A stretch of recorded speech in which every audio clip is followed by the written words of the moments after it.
bienvenue. Aujourd'hui, on se penche sur un texte, un document assez frappant, manipulation médiatique et unité malienne. Ça pose une question franchement préoccupante. Oui, tout à fait. L'idée qu'une simple vidéo en ligne puisse potentiellement déstabiliser tout un pays comme le Mali, c'est fort. Exactement. Alors on va explorer ce texte qui est clairement engagé. Il analyse un phénomène bien précis là-bas. C'est ça. Notre but, c'est de décortiquer un peu ces arguments, de voir quels mécanismes de manipulation il dénonce, et puis il y a cet appel à la vigilance à la fin, assez pressant. Allons-y.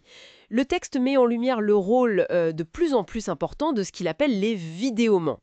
Alors, qui sont ces gens, d'après ce document? Ben, le texte les présente comme des créateurs de contenu vidéo, des gens qui ont une influence assez considérable sur les réseaux sociaux au Mali. D'accord. Il donne même des noms, hein. Il cite Delfro, Mandé Prince comme exemple.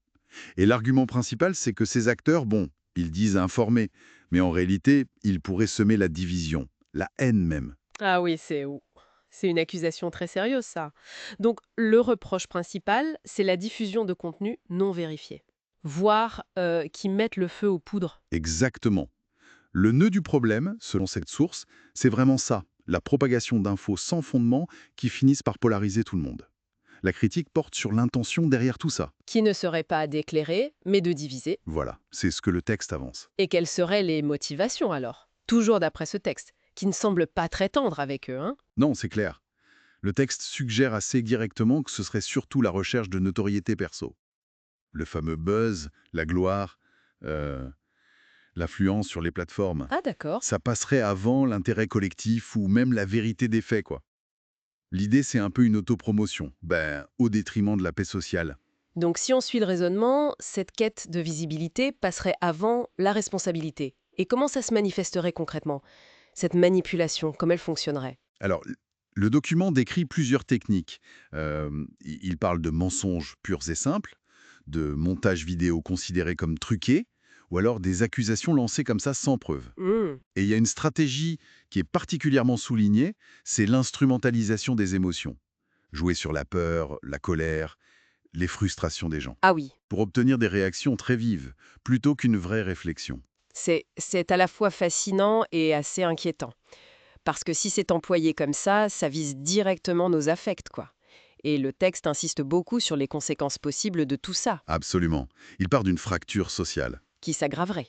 et qui dresserait, je cite, les Maliens contre les Maliens. Carrément. Et la conséquence finale, telle qu'il la présente, c'est une menace directe, grave, pour l'unité nationale, décrite comme un héritage très précieux. Oui, ce que nos ancêtres ont uni dans le sang et le courage, c'est ça? C'est ça. Le texte lui donne une dimension presque sacrée, ce qui rend la menace encore plus alarmante. Bon, face à ce tableau plutôt sombre, est-ce que le texte se contente de dénoncer ou est-ce qu'il propose quelque chose, une alternative? Non, il ne fait pas que critiquer.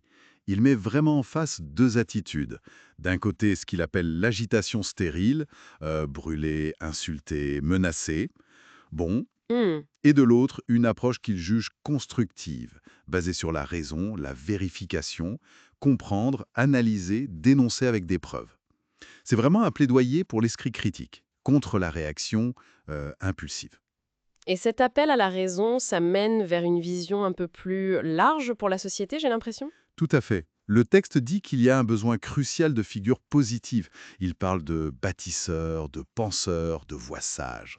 D'accord. Des gens capables de rassembler, d'élever le débat, au lieu de jeter de l'huile sur le feu. Il y a une vraie recherche de leadership, on pourrait dire, hein, intellectuelle et morale, L'appel final, donc, il s'adresse à chacun d'entre nous, en fait, au niveau individuel. précisément. La conclusion, c'est une exhortation directe. Soyez lucide. Il incite chaque personne qui regarde ces contenus à se poser une question simple mais fondamentale. Laquelle? Est-ce que cette vidéo, cette info, elle m'informe vraiment? Ou est-ce qu'elle cherche à me manipuler?